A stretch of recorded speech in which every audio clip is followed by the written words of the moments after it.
Hey, my name's Zinzan Davis, and this is my documentary. So I got into media without really knowing it. I started off doing GCSE graphics. I thought it was going to be based around video game design at the time, so I thought that's what graphics was, but it wasn't. It was about typography and printing.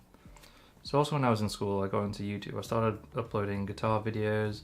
So I think at the time I wanted to be a rock star or something like that, so I made some videos of that. Then after that I started making vlogs for a bit. That was quite fun for a while, just to see the growth in the viewership and the subscription. After school I didn't know what I wanted to do. The subjects in sixth form didn't really fascinate me.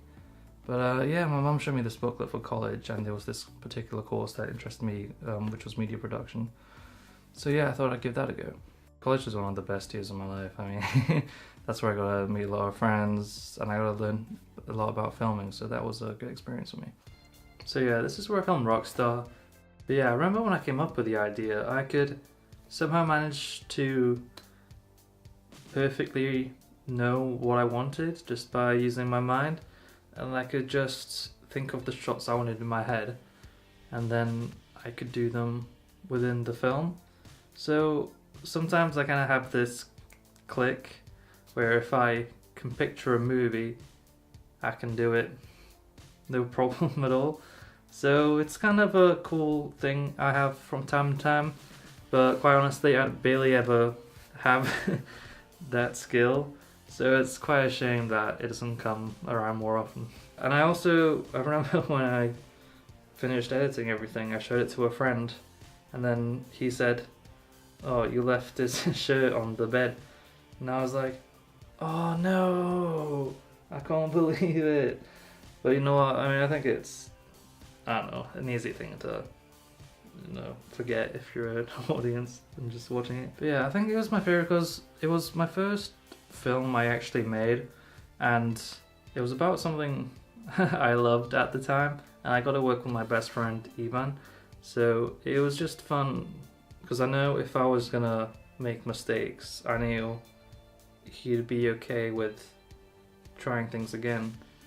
So yeah, I just, he had faith in me creating it, so I was like, oh, that was pretty cool. So yeah, that used to be my old YouTube background. I used to have a lot more band posters back then, but I've taken them all down now. I know when I was in college, I started making a lot more YouTube videos. I bought my own computer.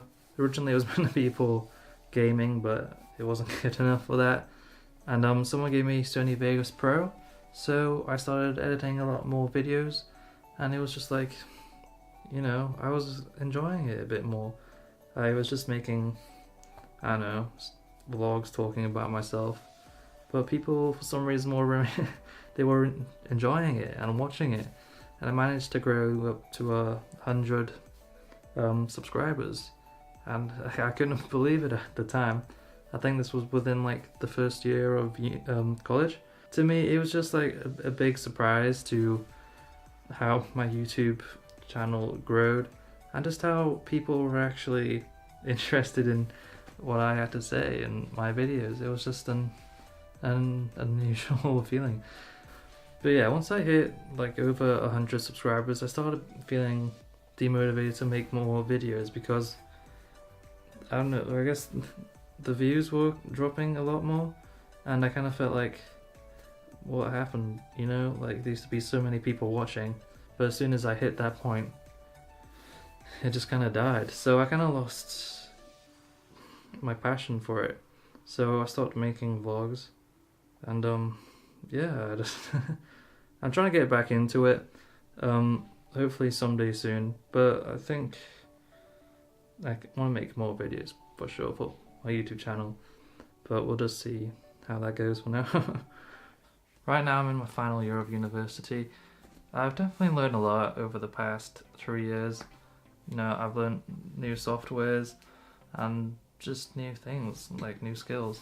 My favorite thing I've probably learned is probably photography. I never thought I would actually enjoy it, but yeah, it's just good fun, I mean, I know to other people it might not be that great, but I guess it's just like a personal reminder to me, if you know what I mean. If you play the game Breath of the Wild and how Link has these memories of the photo taken, I kind of want a similar feeling to that. So like if I take a photo of a location, I'd like to stand there several years later and just be like, oh, I remember being in this spot a few years back, and just being like, or just to see how things have changed, and I just think it'd be a good experience. After finishing the first year of uni, I went on a summer cleaning job for a university. From the money from that, I decided to buy the camera I'm using right now, which is a Lumix G80. So I've used most of my films on this camera now. I just think it's a good camera, it does the job, you know, and yeah, it hasn't let me down so far, so I won't complain there. I post most of my photos onto Instagram. Yeah, it's quite fun to see the interaction they get and just to see the comments on what people think of them. Yeah, another thing I actually enjoyed learning in university was learning about how to create apps and websites. I never thought I'd be able to design something like that, so it was fun to work on that. So creating the Alien documentary was honestly one of the most difficult things I had to do, because so many things went wrong. I had so many issues with it. For example, I have currently there were be other people want to act in it, but they couldn't do it because they were busy doing their own thing. Like even at one point I was going to act in the movie, I was going to play Jackson or Alex, I can't remember specifically which character switched now, but yeah, like it got to that stage where I had to play my own characters. I was going to have it in my second year flat, and I remember my friend Ruben at the time, he was filming, doing the audio and the lighting all at the same time, while me and a friend were just acting in it. Kind of last minute, my friend started agreeing to do it around, well, after Christmas, or maybe before New Year's, or after New Year's, around that time. And I remember stressing out so much because the deadline for the actual film was sometime early January. A big problem I had was the audio. I remember buying this Sony voice recorder thing, hoping that would work for just recording audio. And unfortunately I couldn't transfer the data from that to the Mac or my computer, so I just had to use the audio from the camera itself, which was unfortunate because I spent like 30 quid on it, so it was kind of a waste of money really. It definitely has been my most challenging film to make as well, but I am actually really proud of how it turned out, to be honest.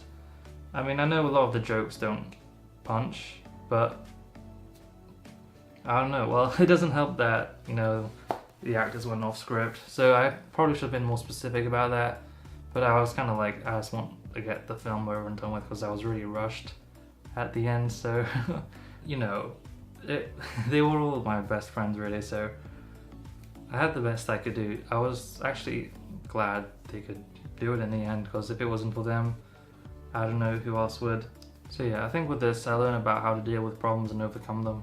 Now that, you know, with this lesson I've had so many mistakes and so many issues pop up, I know how to deal with them and carry on with the movie without them. So yeah, I'm in my final year now, and it's kind of getting to that scary point now because I don't necessarily know what I want to do with my career. On one side I want to be a photographer, but I don't know if that's more of a hobby, so it might just be that, or if I want to be a camera operator, I might do that because I do enjoy filming things. Or I might want to do editing, because the thing I like about editing is kind of like putting a story together, so it's kind of fun to see it fall out and see what happens with it. So I also enjoy graphic design. I know I'm not that good at it yet, but I think I have improved, and it's something I hope on improving in the future even more. As of right now, I'm creating this animation, and yeah, it's been fun designing these characters, but it's difficult to, like, you know, I don't really understand Photoshop that well, so I'm trying to learn all these features it has and how to use them. But you know, I'm learning it, I'm starting to get the hang of it a bit more now, and it's starting to become a lot more fun, and I'm enjoying it. So yeah, over the years. I've definitely had a lot of doubt with what I'm creating. Even to this day, I still doubt I'm good enough to do certain things. Like, am I good enough to film things? Am I good enough to take photos of things? And I don't know, I just see some people and they're just confident in knowing what they're doing. And I don't know, I'm too afraid to try it out. So I was hoping eventually one day I'd be like, oh yeah, I'll do this for you and I'll help you film whatever needs filming. But I still haven't gone to that stage yet, which I'm kind of scared of, especially now that I'm leaving university and I'm hoping, to do things professionally, but I feel like I'm still not at that level. But then I guess that's the thing, I do my work and then I see what it's like and I think, oh, I'm actually kind of proud of what I've done there. So I think getting to do the job is the difficult part for me, and once I've done it, then I'm kind of happy with what I've done. I think one of the biggest things I've learned from university is you can actually teach a lot yourself, and I think that's a cool thing, because and a lot of things that we've learned we've been told about, but you gotta go and find out yourself what it is and how to do it, which I think is a cool mentality to have, because it kind of makes you think, oh, you can actually find this out yourself if you try. So hopefully now I can use that in the future and try out new things and hopefully make something cool for the world to see, and I think that would be a cool story.